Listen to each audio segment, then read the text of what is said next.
तो फिल्म एक बुनियाद दिखाकर शुरू होती है, जिसने 4 परजीवियों को इकट्ठा करने के लिए अपना अंतरिक्ष यान अंतरिक्ष में भेजा था। लेकिन उन्हें खबर मिलती है कि अंतरिक्ष से वापस आते समय अंतरिक्ष यान दुर्घटनाग्रस्त हो गया है और यह नहीं पता कि परजीवी अभी भी वहां है या नहीं। वे तुरंत पुलिस को उस स्थान पर भेजते हैं, जो उस जगह की जांच शुरू कर देते हैं। और जब पुलिस वहां पहुंचती है, हम देखते हैं कि उन 4 परजीवियों में से एक परजीवी वहां से भाग जाता है और किसी के शरीर में चला जाता है और उसके शरीर को अपना मेजबान बनाता है और उसका उपयोग करता है।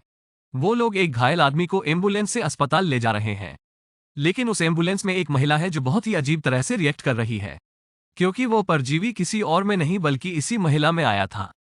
वो महिला एम्बुलेंस को तोड़कर उस देश की ओर जाने लगती है जहां फाउंडेशन था, जिसने अपना अंतरिक्ष यान अंतरिक्ष में भेजा था। वैसे भी ये सीन यहीं कट जाता है और हमें एक लड़का दिखाई देता है। उसका नाम एडी है और वो एक बहुत अच्छा समाचार रिपोर्टर है। उनकी कंपनी उनसे बहुत खुश थी और उनकी एक मंगेतर थी जो उसी फाउंडेशन में काम करती थी, जिसने अपना अंतरिक्ष यान भेजा था। तो हम देखते हैं कि सुबह हो गई है और एडी अपने कार्यालय चला जाता है। उसका बॉस उससे कहता है कि तुम बहुत अच्छा काम करते हो और आज जो काम मैं तुम्हें देने जा रहा हूं उसे तुम्हें अच्छे से करना होगा। दरअसल आज आपको उसी फाउंडेशन के सीईओ का इंटरव्यू लेना है, यानी अपने मालिक के साथ। आपको उससे पूछना होगा कि उसने अपना अंतरिक्ष यान अंतरिक्ष में क्यों भेजा और इन सभी परजीवियों का मामला क्या है। याद रखें, उससे किसी और चीज के बारे में बात न करें, क्योंकि वो बहुत अमीर और बहुत बुरा आदमी है। यदि आप उसकी पसंद के बारे में कुछ नहीं कहेंगे तो वो आपकी हत्या भी कर सकता है। तो एडी अपने बॉस से कहता है कि ठीक है, चिंता मत करो, मैं उनका अच्छे से इंटरव्यू लूंगा और मैं उनसे केवल उनके आविष्कार और खोज के बारे में पूछूंगा, बस इतना ही। फिर रात में हम देखते हैं कि एडी घर आता है।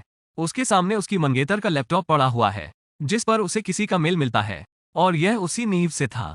उस फाउंडेशन के किसी सदस्य ने उन्हें यह भेजा था कि ये बुनियाद सही नहीं है, ये लोगों की जान ले रहा है और ये तुम्हारा भी उपयोग करेगा, तुम इसे छोड़ दो। उसमें उनके प्रयोगों का सारा विवरण है कि वो परजीवी कौन है, कहां से आए हैं और उन पर क्या प्रयोग होने वाले हैं। इसमें निर्दोष लोगों का भी इस्तेमाल किया जाएगा। जब एडी को इस बारे में पता चला तो उसने सोचा कि मेरे पास अच्छा मौका है। सुबह मेरा उस आदमी से साक्षात्कार है, इसलिए मैं उससे सब कुछ पूछूंगा। हालांकि मेरे बॉस ने मुझे मना किया है, लेकिन ये खबर बेहद चौंकाने वाली हो सकती है। तब हम देखते हैं कि वही सीईओ बहुत बुरा आदमी है। सभी लोग उससे बहुत डरते थे और वो इस फिल्म के विलेन भी है। अब एडी के साक्षात्कार का समय आ गया था, तो वो उसके पास आता है और उनका इंटरव्यू अब शुरू होता है। शुरुआत में एडी उनसे ऐसे सवाल पूछते हैं कि बताओ तुमने अंतरिक्ष में क्या क्या खोजें की है। फाउंडेशन का मालिक बहुत खुश है और इन सवालों के जवाब देता है, लेकिन फिर एडी ने अपने प्रश्न बदलना शुरू कर दिया और उससे कहता है कि मैंने सुना है कि तुम अपने प्रयोगों के लिए मनुष्यों को चुनने जा रहे हो, उनकी जिंदगी से खिलवाड़ करके। क्या आप अपने प्रयोगों को सफल बनाने जा रहे हैं? और जैसे ही मालिक ने यह बात सुनी, उसे एडी के बारे में बहुत बुरा लगने लगता है और वो उससे कहता है कि वो अपना इंटरव्यू तुरंत बंद कर दे और यहाँ से चले जाए। एडी को वहां से बाहर निकाल दिया गया और फिर एडी सीधे अपने कार्यालय में अपने बॉस के पास जाता है। उसका बॉस उससे बहुत नाराज है कि मेरे मना करने के बावजूद तुम उससे टकरा गई। अब इसका नतीजा जो भी होगा, इसकी वजह से जो कुछ भी होने वाला है, आप उसके लिए तैयार रहें। उसका बॉस गुस्से में आकर उसे नौकरी से निकाल देता है। वहीं दूसरी ओर एडी की मंगेतर को भी नौकरी से निकाल दिया गया, लेकिन एडी से ज्यादा उसकी मंगेतर उससे नाराज है और कहता है कि मैं तुमसे रिश्ता तोड़ रहा हूँ, तुम्हें कोई शर्म नहीं है, आपकी वजह से हम दोनों की नौकरी चली गई। वो उससे सारे रिश्ते खत्म कर देती है और उससे दूर हो जाती है। फिर यहाँ नजारा बदल जाता है और हम देखते हैं कि रात हो गई है, बरस गया बादल का पानी और वही महिला हमें दिखाई जाती है जिसके शरीर में वो परजीवी चला गया था।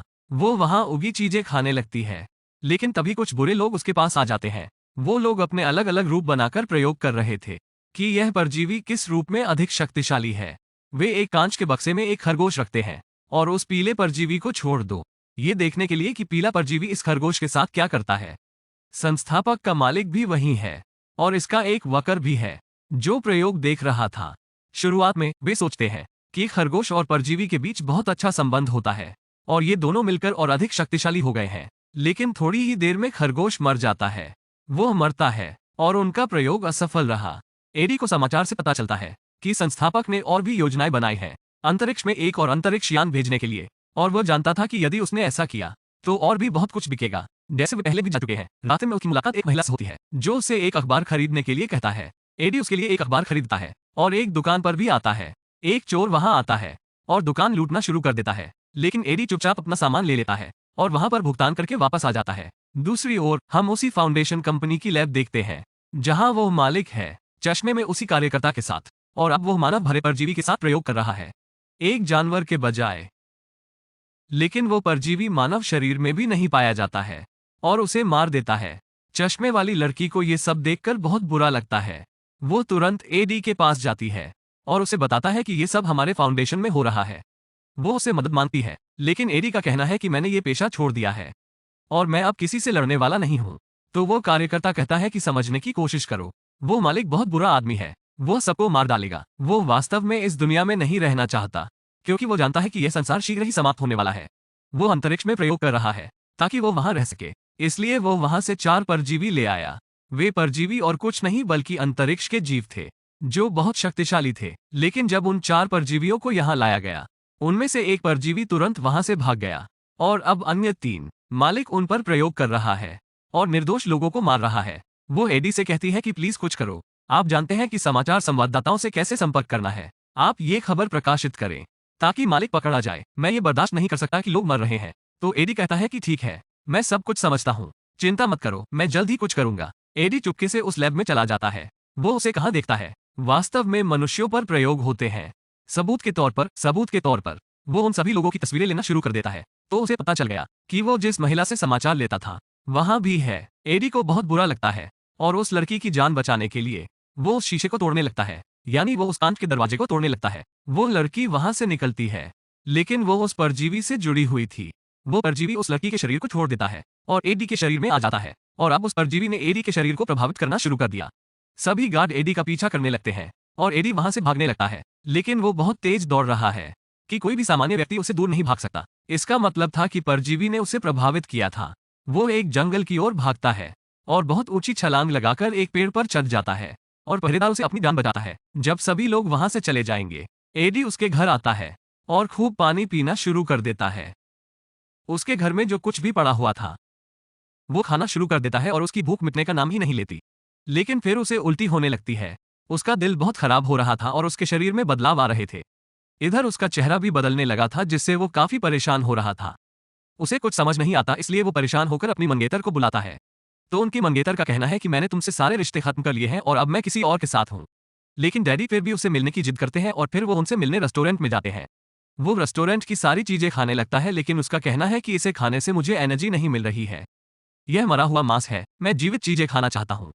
उसे एक एक्वेरियम भी दिखाई देता है जिसमें वो वहां पड़े केकड़ों को खाना शुरू कर देता है।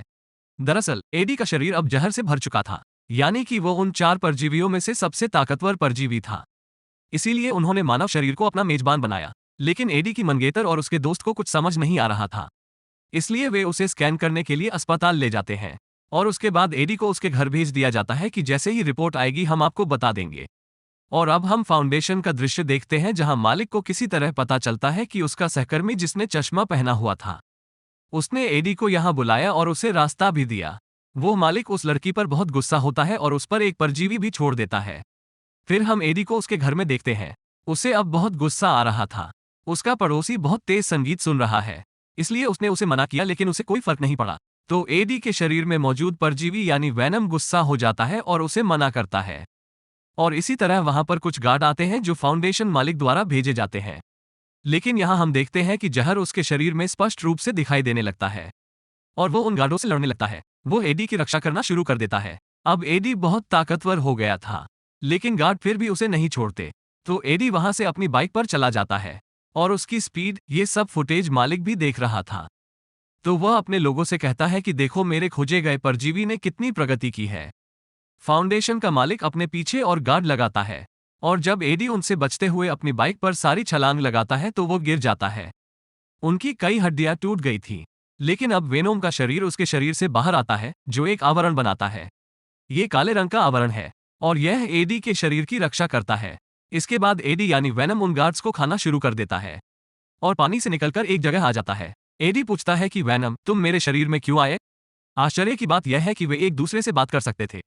तो वेनोम उसे बताता है कि मेरा घर अंतरिक्ष है, जहां से मुझे यहां लाया गया है और फिर मुझे तुम्हारा शरीर मिला। मुझे लगता है कि आप बहुत अच्छे मेजबान हैं और मैं आपसे प्रार्थना करता हूं कि आप मुझे मेरे घर यानी अंतरिक्ष में वापस भेज दें। अब एडी के पास इस बात के सारे सबूत हैं कि उन्होंने उस फाउंडेशन में तस्वीरें खींची थी। लोगों के साथ कितनी क्रूरता हो रही थी। वो ये बात बताने के लिए अपनी कंपनी में जाता है, लेकिन उसका साथी उसे अंदर नहीं जाने देता। तो वैनम एडी से कहता है कि मैं वहां हूं, मैं तुम्हें ऊपर भेजूंगा। और फिर वे ऊपर चले जाते हैं और खिड़की तोड़कर अपने बॉस के ऑफिस में आ जाता है। वो अपने पास एक नोट रखता है और वो सबूत रखता है। लेकिन तभी उसी सम्मान के गार्ड वहां आ जाते हैं जो उस पर हमला करना शुरू कर देते हैं। वे उसे गोली मारने लगते हैं, लेकिन वेनम एडी के शरीर से बाहर आता है और फिर से उसकी रक्षा करता है। वो वेनम उन सभी रक्षकों को हराने के बाद उनमें से एक को खाने वाला है। तभी वहां उसकी मंगेतर लड़की आती है जिसने उससे ब्रेकअप कर लिया था। एडी मानव रूप में वापस आता है और वो उससे कहता है, तुम यहाँ क्या कर रही हो? तो वो लड़की उससे कहती है, तुम्हें पता है कि तुम्हारा इलाज चल रहा है तो तुम यहाँ क्या कर रहे हो? इससे पहले कि कुछ हो तुम तुरंत मेरे साथ आओ। अब वे दोनों अस्पताल आते हैं और उसकी पुरानी मंगेतर का दोस्त उसे फिर से स्कैन करता है और आखिरकार वे यहाँ सफल हो जाते हैं एडी के शरीर से उस जहर को निकालने में। एडी बहुत हल्का महसूस करता है और खुश है। वो वेनोम से कहता है, मैं भी नहीं चाहता था कि तुम मेरे शरीर में आओ। लेकिन उसी समय उस फाउंडेशन के मालिक के लोग उसका दोबारा अपहरण कर लेते हैं और अपने साथ ले जाते हैं और अब उसे उस मालिक के सामने लाया गया है। हमें पता चला कि वो परजीवी इस फाउंडेशन के मालिक के पास भी आया था जिसे एक लड़की ने उसके शरीर में ट्रांसफर कर दिया। वो मालिक एडी से कहता है, मुझे अपने शरीर का परजीवी दे दो। तो एडी कहता है, थोड़ी देर पहले उसने मेरा शरीर छोड़ दिया और यह मेरे पास नहीं है, ये कहीं और है, जाकर इसे ढूंढो। तो वो मालिक कहता है, मुझे क्रोधित मत करो, मैं भी परजीवी में बदल सकता हूँ। और साथ ही वो एक राक्षस प्रकार के परजीवी में बदल जाता है जो इस फिल्म का दूसरा मुख्य परजीवी था। तो एडी कहता है, कृपया मुझे इससे मत डराओ और आपके मन में इसके लिए बहुत सम्मान है। थोड़ी देर में आप भी इससे थक जाएंगे, यह आपको पूरी तरह से नियंत्रित कर लेगा। तो मालिक कहता है, मुझे इसकी कोई परवाह नहीं। जब एडी उसके किसी भी सवाल का जवाब नहीं देता, इसलिए वो अपने गार्ड से कहता है कि उसे यहाँ से बाहर फेंक दो और मार डालो। लेकिन फिर हम उसे एडी की मंगेतर के शरीर में देखते हैं। विश यहाँ फिर से आता है। वेनोम उस गार्ड से एडी की जान बचाता है और फिर वापस एडी के शरीर में आ जाता है। यहाँ एडी और उसकी मंगेतर भी दोस्त बन जाते हैं। तो वो वेनम एडी से कहता है, देखो उस मालिक ने सारे प्रयोग किए हैं और अब वो अंतरिक्ष में आना चाहता है क्योंकि उसकी योजना अंतरिक्ष से और परजीवी लाने की है। लेकिन एक बात याद रखें, अगर वो सभी परजीवियों को लाता है, अगर वे यहाँ आएंगे तो दुनिया को तबाह कर देंगे और लोगों को खा जाएंगे। अब मालिक अपने फाउंडेशन में एक और अंतरिक्ष यान लॉन्च करने की बात करने लगता है। सभी कर्मचारी उसे समझाने लगे कि वहां जाना किसी भी खतरे से खाली नहीं हो सकता क्योंकि सभी परजीवी आपके खिलाफ हैं और लोग आपका समर्थन नहीं कर रहे हैं। तो ये सुनने के बाद वो वहां मौजूद सभी कर्मचारियों को मार देता है और खुद अंतरिक्ष यान लॉन्च करने लगता है। लेकिन तभी वेनोम भी वहां आ जाता है और दोनों के बीच खूब लड़ाई होती है क्योंकि वेनोम नहीं चाहता था कि मालिक जाकर उसकी दुनिया पर कब्जा कर ले और परजीवियों को अपने साथ ले आए। और यहां हम देखते हैं कि मालिक बहुत ताकतवर हो जाता है और वेनम वहां से एडी को मार देता है और अंतरिक्ष यान के अंदर चला जाता है। लेकिन वेनोम कैसे मर सकता था? वह एडी के शरीर में वापस आता है और उसी अंतरिक्ष यान की ओर कूदता है जिससे मालिक ने एडी पर हमला कर दिया। वो उसी हथियार से अंतरिक्ष यान को नुकसान पहुंचाता है जिससे उसका सारा ईंधन नीचे गिरने लगता है और अंतरिक्ष यान में विस्फोट हो जाता है। तो यहां हम देखते हैं कि मालिक मर चुका है और एडी को बचाने के लिए वेनोम ने भी अपनी जान दे दी और एडी पानी में गिर जाता है। अगले दिन हम देखते हैं कि एडी और उसकी पुरानी मंगेतर बैठे हैं और बातें कर रहे हैं। तभी मंगेतर को एडी के शरीर से वेनोम की आवाज सुनाई देती है।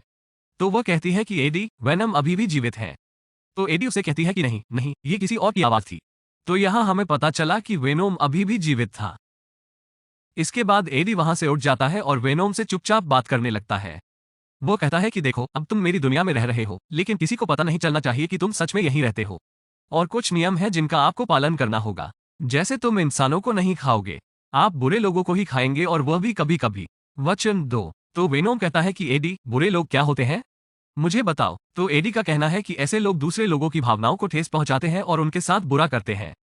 तभी वे वहां से एक दुकान पर जाते हैं और देखते हैं कि कोई दूसरा आदमी दुकान लूटने आया है और ये देखकर वेनम सक्रिय हो जाता है और उस डाकू, उस चोर को खा जाता है। जैसे एडी ने कहा कि आप केवल बुरे लोगों को ही खा सकते हैं।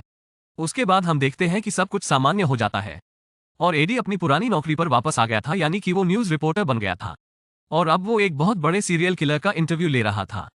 और इसी के साथ ये फिल्म यहीं खत्म हो जाती है। देखने के लिए धन्यवाद। अलविदा।